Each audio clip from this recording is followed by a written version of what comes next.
അസ്സലാമു അലൈക്കും വറഹ്മത്തുള്ളാഹി വബറകാതുഹു. പ്രിയപ്പെട്ട സഹോദരി സഹോദരന്മാരെ, വിശുദ്ധമായ റമദാൻ പൊറുക്കലിൻ്റെ മാസമാണ്. It's A month of forgiveness എന്ന് സാധാരണ മഗ്ഫിറത്തിൻ്റെ എന്ന് വിശേഷിച്ചും നാം രണ്ടാമത്തെ പത്തിനെയൊക്കെ സാധാരണ അറിഞ്ഞവരാണ്. അതിനനുസരിച്ചൊക്കെ കാര്യങ്ങൾ ചെയ്യണമെന്ന് തീരുമാനിക്കുകയും പല കാര്യങ്ങളും ചെയ്തവരുമാണ്. അള്ളാഹുവിനോട് കഴിഞ്ഞ 11 മാസക്കാലമായി നാം ചെയ്ത ഒരുപാട് ദോഷങ്ങൾ, ആ ദോഷങ്ങൾ പൊരുത്തപ്പെട്ടു തരുവാൻ വേണ്ടി അള്ളാഹുവിനോട് കേണപേക്ഷിക്കുന്ന, അള്ളാഹുവിൻ്റെ മുമ്പിൽ യാചിക്കുന്ന, അള്ളാഹുവിൻ്റെ മുമ്പിൽ അപേക്ഷിക്കുന്ന ഒരു മാസമാണ് വിശുദ്ധമായ റമദാൻ. എന്നാൽ ഇവിടെ ഗൗരവത്തോടു കൂടെ നാം ആലോചിക്കേണ്ട ഒരു വിഷയം, നാം അള്ളാഹു പറഞ്ഞതിന് വിഭിന്നമായി ചെയ്ത നാം അള്ളാഹുവിനോട് അപേക്ഷിക്കുന്ന സമയത്ത് പക്ഷേ നമ്മളോട് പലരും ചെയ്ത പല കാര്യങ്ങളും അവർക്ക് പൊരുത്തപ്പെട്ടു കൊടുക്കാൻ നമുക്കിതുവരെ സാധിച്ചിട്ടില്ല എന്നുള്ളതാണ്.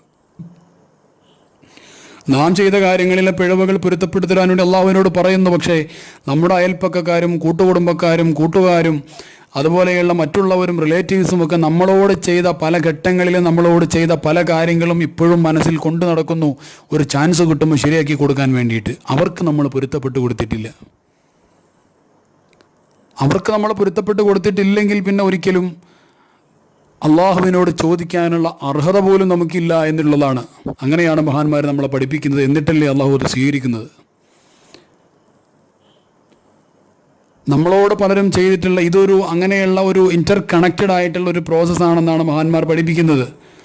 മറ്റുള്ളവർ നമ്മളോട് ചെയ്തിട്ടുള്ള എല്ലാ വിഷമങ്ങളും, എല്ലാ ഇടങ്ങേറാക്കലുകളും, എല്ലാ പ്രയാസങ്ങളും പൊരുത്തപ്പെട്ടു കൊടുത്ത് അവരോട് എല്ലാ തരത്തിലും വിട്ടുവീഴ്ച മനോഭാവത്തോടു കൂടി പെരുമാറത് മനസ്സിൽ നിന്ന് വിട്ടുകൊടുത്ത് അഫവ് ചെയ്തു കൊടുത്തതിന് ശേഷമായിരിക്കണം ഒരു യഥാർത്ഥ മുസ്ലിമായ ഒരു മനുഷ്യൻ അള്ളാഹുവിനോട് തൻ്റെ പാപങ്ങൾ പൊറുക്കാൻ വേണ്ടി യാചിക്കേണ്ടതെന്ന് ധാരാളം മഹാന്മാർ നമ്മളെ പഠിപ്പിച്ചിട്ടുണ്ട്. മഹാനായ റസൂലുള്ളാഹി സ്വല്ലല്ലാഹു അലൈഹി വസല്ലം തങ്ങൾ തന്നെ ഒരു ഹദീസിൽ നമ്മളെ പഠിപ്പിച്ചിട്ടുണ്ട്. വലിയ ഒരു ഹദീസിൻ്റെ ഭാഗമായി അവിടെ നമ്മളെ പഠിപ്പിച്ചു, വൻ നസുല മൻ ഖത്വാനി. ഇങ്ങോട്ടാരെങ്കിലും ബന്ധം മുറിച്ചാൽ അങ്ങോട്ട് നമ്മൾ ചെന്ന് ബന്ധം ചേർക്കണം. ചില ആളുകളൊക്കെ ഉണ്ട്, ചില പ്രസംഗങ്ങളും വാളുകളും ഒക്കെ കേട്ട് എന്നാൽ പിന്നെ നന്നാവാമെന്നൊക്കെ വിചാരിച്ച് അവൻ ഇങ്ങോട്ട് വന്നാൽ ഞാൻ നന്നാവാം, അങ്ങോട്ട് പോകാനൊന്നും എന്നെ കൊണ്ട് പറ്റത്തില്ല, കാരണം അവൻ എന്നോട് ഇങ്ങോട്ട് ചെയ്തതല്ലേ എന്ന് വിചാരിച്ച് ഈഗോയുമായിട്ടിരിക്കുന്ന ആളുകളുണ്ട്, കിബറന്മാരുണ്ട്. എന്നാൽ അല്ലാഹുവിൻ്റെ റസൂൽ സല്ലല്ലാഹു അലൈഹി വസല്ലം തങ്ങൾ നമ്മളെ പഠിപ്പിക്കുന്നത് അങ്ങോട്ട് ചെന്ന് ഇങ്ങോട്ട് അവൻ ബന്ധം മുറിച്ചതായിക്കോട്ടെ, അവൻ്റെ ഭാഗത്താണ് 100% തെറ്റ്, എന്നാൽ ബന്ധം ചേർക്കണേ എന്ന് ഹബീബ് പഠിപ്പിക്കുകയാണ്. അതേപോലെ തന്നെ അവിടുന്ന് പറഞ്ഞു, വഅതിയ മൻ ഹറമനി.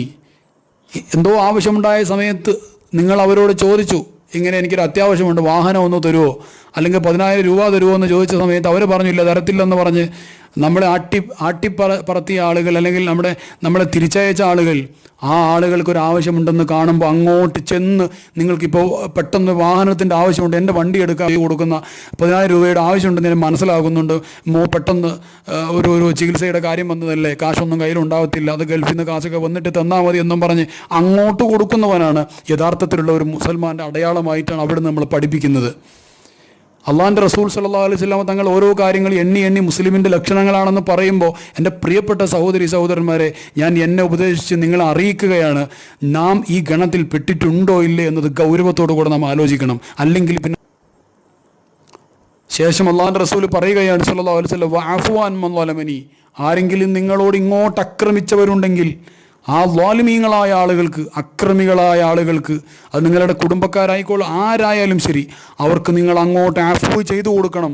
അങ്ങനെ ചെയ്തു കൊടുക്കുന്ന ആളാണ് യഥാർത്ഥത്തിൽ ഖൽബുൻ സലീം കിട്ടുന്ന ആളുകൾ. എന്ന് പറഞ്ഞാൽ ശാന്തിയും സമാധാനവും ഉള്ള ഒരാത്മാവായിട്ട് ഈ ലോകത്ത് നിന്ന് മരിച്ചു പോകുന്ന ആളുകളുടെ പ്രധാനപ്പെട്ടാണ് ഹബീബ് റസൂലുള്ളാഹി സ്വല്ലല്ലാഹു അലൈഹി വസല്ലം തങ്ങൾ നമ്മളെ പഠിപ്പിക്കുന്നത്. എത്രത്തോളം നാം ഇത് ചെയ്തു, ഗൗരവത്തോടു കൂടെ ആലോചിക്കേണ്ട വിഷയമാണ്. നമ്മുടെ വാപ്പായുടെ അനിയന്മാരും ജേട്ടന്മാരും ഉമ്മായുടെ അനിയത്തിമാരും അവരുടെ മക്കളും ആളുകളും കൂട്ടുകുടുംബാദികളും അയൽപ്പക്കക്കാരും കൂടെ പഠിച്ചവരും കൂടെ ജോലി ചെയ്തവരും ഷെയർ ഹോൾഡേഴ്സും അതേപോലെ മാർക്കറ്റിംഗ് മാനേജർ ആരൊക്കെയാണോ നമ്മുടെ കൂടെ ഉണ്ടായിരുന്നത് അവരൊക്കെ വ്യത്യസ്തമായ തരത്തിൽ വ്യത്യസ്തമായ ഘട്ടങ്ങളിൽ നമ്മളെ വഞ്ചിച്ചത്, നമ്മളെ വഷളാക്കിയത്, ചീത്ത പറഞ്ഞത്, നമ്മളുടെ അവസരം തട്ടിയെടുത്തത്, നമ്മളോട് തെറിവാക്കുകൾ പറഞ്ഞത്, നമ്മളെ ശാരീരിക നമ്മളെക്കുറിച്ച് ഇല്ലാത്തത് പറഞ്ഞു പരത്തിയവർ, ഈ ആളുകൾക്കൊക്കെ നാം എത്രത്തോളം പൊരുത്തപ്പെട്ടു കൊടുത്തിട്ടുണ്ട്. അള്ളാഹു ഗഫൂറും ഗഫാറുമാണ്. പൊരുത്തപ്പെട്ട് കൊടുക്കാൻ അങ്ങേയറ്റം ഇഷ്ടമുള്ളവനാണ് അള്ളാഹു. പക്ഷേ അള്ളാഹുവിൻ്റെ അടിമകളായ മറ്റുള്ളവർക്ക് പൊരുത്തപ്പെട്ട് കൊടുക്കുന്നവർക്ക് പൊരുത്തപ്പെട്ട് കൊടുക്കാനാണ് ഗഫൂറും ഗഫാറുമായ അള്ളാഹ്ക്ക് ഇഷ്ടമുള്ളത്. അങ്ങനെയാണ് മഹാന്മാർ പഠിപ്പിക്കുന്നത്. അതിന് നമുക്ക് സാധിക്കേണ്ടതുണ്ട്. അതുകൊണ്ട് എൻ്റെ പ്രിയപ്പെട്ട സഹോദരന്മാരെ, ഈ നമ്മളൊക്കെ ചില ആളുകൾ പറയാറുണ്ട്, എന്നാലും അവൻ എൻ്റെ കുട്ടിയെ അന്ന് അവൻ വണ്ടി ഇടിച്ചത് കൊണ്ട് എൻ്റെ കുട്ടിയുടെ കൈയിൻ്റെ എല്ല് പൊട്ടിയതാണ്, അത് ഞാൻ പൊരുത്തപ്പെട്ട് കൊടുക്കില്ല, അത് ഞാൻ മഹ്ശറയിൽ വെച്ച് കണ്ടോളാം എന്ന് പറയുന്ന ആളുകൾ അല്പന്മാരായ ദുർബലമായ ഹൃദയമുള്ള ആളുകൾ, അല്ലെങ്കിൽ ദുർബല വിശ്വാസികൾ എന്നവരെക്കുറിച്ച് നമുക്ക് പറയാൻ പറ്റുകയുള്ളൂ. എന്ത് സംഭവമാണെങ്കിലും ചരിത്രം വളരെ വിശാലമായതുകൊണ്ട് ഞാൻ പറയാതിരിക്കുകയാണ്. ഒരുപാട് സംഭവങ്ങളുണ്ട്. അള്ളാഹുവിൻ്റെ റസൂൽ സല്ലല്ലാഹു അലൈഹി വസല്ലം തങ്ങൾക്കെതിരെ ഏതൊക്കെ തരത്തിലുള്ള ആരോപണങ്ങൾ ഉന്നയിച്ച ആളുകളുണ്ട്. ആ സമയത്തൊന്നും അതൊന്നും അവിടുന്ന് കൊണ്ടു നടന്നിട്ടില്ല. മഹാന്മാരോടൊക്കെ തന്നെയും പലതരത്തിലുള്ള കൊടിയ അക്രമം നടത്തിയ സമയത്തും അവർക്കൊക്കെ പൊരുത്തപ്പെട്ട് അവർക്ക് വേണ്ടി പ്രാർത്ഥിക്കുന്ന ഒരു നിലപാടാണ് മഹാന്മാരൊക്കെ നമുക്ക് കാണിച്ചു തന്നിട്ടുള്ളത്. ത്വായിഫിലൂടെ നടന്നു പോകുന്ന സമയത്ത് അവിടുന്ന് വല്ല പ്രതീക്ഷയും കിട്ടുമായിരിക്കും എന്ന ഒരു തരത്തിൽ ചെന്ന് നബി സല്ലല്ലാഹു അലൈഹി വസല്ലം തങ്ങളെ വളരെ വേദനാജനകമായ രീതിയിൽ വരവേറ്റ ആ ഒരു സമൂഹത്തിനെതിരെ പ്രാർത്ഥിക്കുന്നതിന് പകരം, അല്ലെങ്കിൽ ജിബ്രീൽ അലൈഹി സ്വലാത്തു വസ്സലാം വന്നുകൊണ്ട് അവർക്കെതിരെ എന്തെങ്കിലും ആക്ഷൻ എടുക്കട്ടെ എന്ന് ചോദിച്ച സമയത്ത് വേണ്ട, അവർ നന്നായിക്കോളും എന്ന് പറഞ്ഞ് അവർക്ക് വേണ്ടി സന്മനസ്സോടുകൂടെ അള്ളാഹുവിനോട് പ്രാർത്ഥിക്കുന്ന അള്ളാഹുവിൻ്റെ റസൂൽ സല്ലല്ലാഹു അലൈഹി വസല്ലം തങ്ങൾ, ആ ഒരു നിലപാടാണ് ഇതിൽ നമുക്ക് ചെയ്യാൻ സാധിക്കേണ്ടത്. പിന്നെ നമ്മളൊക്കെ ആരാ? നമ്മുടെ ബൈക്കിൻ്റെ ടയർ കുത്തിപ്പൊട്ടിച്ചവർ, പലതും ചെയ്തവരുണ്ടായിരിക്കും. അവരുടെ ഭാഗത്ത് തന്നെയായിരിക്കും 100% തെറ്റും. ആ തെറ്റ്, അവരുടെ ഭാഗത്തുള്ള 100% തെറ്റ് പൊരുത്തപ്പെട്ട് കൊടുക്കാൻ നമുക്ക് കഴിയുന്നില്ലെങ്കിൽ ഗഫൂറും ഗഫാറുമായ അള്ളാഹുവിൻ്റെ മുമ്പിലേക്ക് കൈ ഉയർത്താൻ പോലുള്ള ഒരു തരത്തിലുള്ള അർഹതയും ഇല്ല നമുക്ക്. പിന്നെ ആ ദുആയുടെ കാര്യം തന്നെ പറയേണ്ടതില്ല. അതുകൊണ്ട് എൻ്റെ പ്രിയപ്പെട്ട സഹോദരന്മാർ, ഈ മാസം നമ്മിൽ നിന്ന് വിട്ടുപിരിഞ്ഞു പോകുന്നതിന് മുമ്പ് മറ്റുള്ളവർ നമ്മളോട് ചെയ്ത എന്തൊക്കെ കാര്യങ്ങളുണ്ടെങ്കിലും അത് 100% നമുക്ക് ഹൃദയത്തിൻ്റെ അടിത്തട്ടിൽ നിന്ന് അവർക്ക് വേണ്ടിയല്ല, നമുക്ക് വേണ്ടി, നമ്മുടെ നേട്ടത്തിന് വേണ്ടി നാം അള്ളാഹുവിൻ്റെ വജഹിന് വേണ്ടി പൊരുത്തപ്പെട്ട് കൊടുത്തു കഴിഞ്ഞാൽ അങ്ങനെയുള്ള ആളുകളെ അള്ളാഹു ഖുർആനിൽ പറഞ്ഞിട്ടുണ്ട്, വൽ ആഫീന അനിന്നാസ്. എന്താണ് യഥാർത്ഥത്തിലുള്ള മുഅ്മിനീങ്ങളുടെ ലക്ഷണമെന്ന് പറഞ്ഞുകൊണ്ട് പറയുന്നുണ്ട്, അവർ അന്നാസിന് പൊരുത്തപ്പെട്ട് കൊടുക്കുന്നവരാണ്. വല്ല ആഫീന അനിന്നാസ്, ജനങ്ങൾക്ക് അവർ പൊരുത്തപ്പെട്ട് കൊടുക്കുന്നവരാണ്. ആരാണ് ജനങ്ങൾ? അതിൽ ആരുമില്ല, വ്യത്യാസമില്ല, ഹിന്ദുവില്ല, മുസ്ലിമില്ല, ആണില്ല, പെണ്ണില്ല, പ്രായമുള്ളവർ, ആരും വ്യത്യാസമില്ലാത്തവരാണ് അന്നാസ്. ആ അന്നാസിന് പൊരുത്തപ്പെട്ട് കൊടുക്കുന്നവരാണ് യഥാർത്ഥ വിശ്വാസികളെന്ന് ഖുർആനിൽ അല്ലാഹു പറയുന്നു. നമുക്ക് ഇതുവരെ സാധിച്ചിട്ടില്ലെങ്കിൽ നാം അതിൽ പെട്ടിട്ടില്ല എന്നർത്ഥം. ചില കാര്യങ്ങളൊക്കെ കേൾക്കുന്ന സമയത്ത് മുത്തഖീങ്ങൾ അങ്ങനെയാണ്, മുഅ്മിനീങ്ങൾ ഇങ്ങനെയാണെന്നൊക്കെ പറയുമ്പോൾ നമുക്കൊക്കെ ഒരു അലസ മനോഭാവം ഉണ്ടാവാറുണ്ട് പലപ്പോഴും. ഓരോ വിഷയം കേൾക്കുമ്പോഴും ഹൃദയത്തിൻ്റെ ഉള്ളിൽ പിടക്കുന്നവരാണ് യഥാർത്ഥ മുഅ്മിനീങ്ങൾ. ഖുർആൻ്റെ ആയത്ത് കേട്ട് കഴിഞ്ഞാൽ അവർ ഭൂമിയിലേക്ക് അവർ വീണ് സുജൂദിലേക്ക് പോകുമെന്ന് ഖുർആനിൽ ഒരുപാട് സ്ഥലങ്ങളിൽ കാണാം. വലിയ പ്രഖ്യാപനങ്ങൾ കേൾക്കുന്ന സമയത്ത് ഭൂമിയിലേക്ക് പെട്ടെന്ന് വീണു പോകുന്ന ആളുകൾ. ഒരു തവണ റസൂലുള്ളാഹി സ്വല്ലല്ലാഹു അലൈഹി വസല്ലം തങ്ങളുടെ സദസ്സിൽ അവിടുന്ന് ഖുർആനിൻ്റെ ആയത്ത് വിശദീകരിച്ചു കൊണ്ടിരിക്കുന്ന സമയത്ത് ആ ആയത്തിൻ്റെ ആന്തരികമായ അർത്ഥം ഹൃദയത്തിലേക്ക് കിടുകിടാ വിറച്ചിട്ട് ഒരു പ്രിയപ്പെട്ട സ്വഹാബി പെടഞ്ഞ് വീണ് മരിച്ചുപോയ സന്ദർഭമുണ്ട്. നമുക്ക് പിടക്കുന്നത് പോയിട്ട് ആ ആയത്തിൻ്റെ ഡിക്ഷണറി അർത്ഥമല്ല, യഥാർത്ഥത്തിലുള്ള ആന്തരികമായ അർത്ഥം നമ്മുടെ ഉള്ളിലേക്ക് പലപ്പോഴും കടന്നു വരാറില്ല. അതുകൊണ്ട് നമ്മുടെ ഈ ഒരു മാസം നമ്മിൽ നിന്ന് കഴിഞ്ഞു പോകുന്നതിന് മുമ്പ് എന്തൊക്കെ ചെയ്തതാണെങ്കിലും ശരി, അത് പൊരുത്തപ്പെട്ട് കൊടുക്കാനുള്ള ഒരു മാനസികാവസ്ഥയിലേക്ക് പ്രിയപ്പെട്ട സഹോദരന്മാരെ നമ്മൾ വളർന്നു വരേണ്ടതുണ്ട്. മഹാനായ റസൂലുള്ളാഹി സ്വല്ലല്ലാഹു അലൈഹി വസല്ലം തങ്ങൾക്കെതിരെ എന്ന് പറഞ്ഞാൽ അവിടുത്തെ ബീവി ആയിഷ റളിയല്ലാഹു അൻഹയ്ക്കെതിരെ ആരോപണം വന്നത് നമുക്കറിയാം. ആ ആരോപണം വന്ന സമയത്ത് മിസ്തഹ് റളിയല്ലാഹു അൻഹു എന്ന് പറയുന്ന ഒരു സ്വഹാബിയും ആ ആരോപണം പറയുവാൻ വേണ്ടി പങ്കെടുത്തു. ആരോപണം പറഞ്ഞവരുടെ കൂട്ടത്തിൽ മിസ്തഹ് റളിയല്ലാഹു അൻഹു ഉണ്ടായിരുന്നു. ഈ മിസ്തഹ് റളിയല്ലാഹു അൻഹു എന്ന് പറയുന്ന സ്വഹാബിയാണെങ്കിൽ സിദ്ദീഖ് റളിയല്ലാഹു അൻഹുവിൻ്റെ സംരക്ഷണത്തിലുള്ള സിദ്ദീഖ് റളിയല്ലാഹു അൻഹു ചെലവിനും മറ്റുമൊക്കെ സാമ്പത്തികമായൊക്കെ സഹായിക്കുന്ന അവിടുത്തെ സംരക്ഷണത്തിലുള്ള ഒരു സ്വഹാബിയായിരുന്നു. ആ മിസ്തഹ് റളിയല്ലാഹു അൻഹു ആയിഷ ബീവിക്കെതിരെ അപവാദം പറഞ്ഞു എന്ന് അറിഞ്ഞ സമയത്ത് മഹാനായ അബൂബക്കർ സിദ്ദീഖ് റളിയല്ലാഹു അൻഹു പ്രഖ്യാപിച്ചു, ആ മിസ്തഹിന് ഞാനിനി ഒരു സഹായവും കൊടുക്കൂല, ഈ സന്ദർഭത്തിലാണ് അള്ളാഹു അവൻ്റെ ഖുർആനിലൂടെ ഒരു ആയത്തിറങ്ങുന്നത്, അലാ തുഹിബ്ബൂന അൻ യഗ്ഫിറല്ലാഹ്. ആ സന്ദർഭത്തിൽ ആ ചോദ്യം അങ്ങേറ്റ ചോദ്യം ചോദിക്കുന്നത് മഹാനായ സിദ്ദീഖ് തങ്ങളോടാണ്. എന്താണ് അള്ളാഹ് ചോദിക്കുന്നത്? പ്രവാചകരായ റസൂലുള്ളാഹി സ്വല്ലല്ലാഹു അലൈഹി വസല്ലം തങ്ങളുടെ പ്രിയപ്പെട്ട പത്നി ആയിഷ ബീവിക്ക് ആരോപണം വരുന്നത് അത് പ്രവാചകർക്കെതിരെ വരുന്നതിന് തുല്യമാണ്.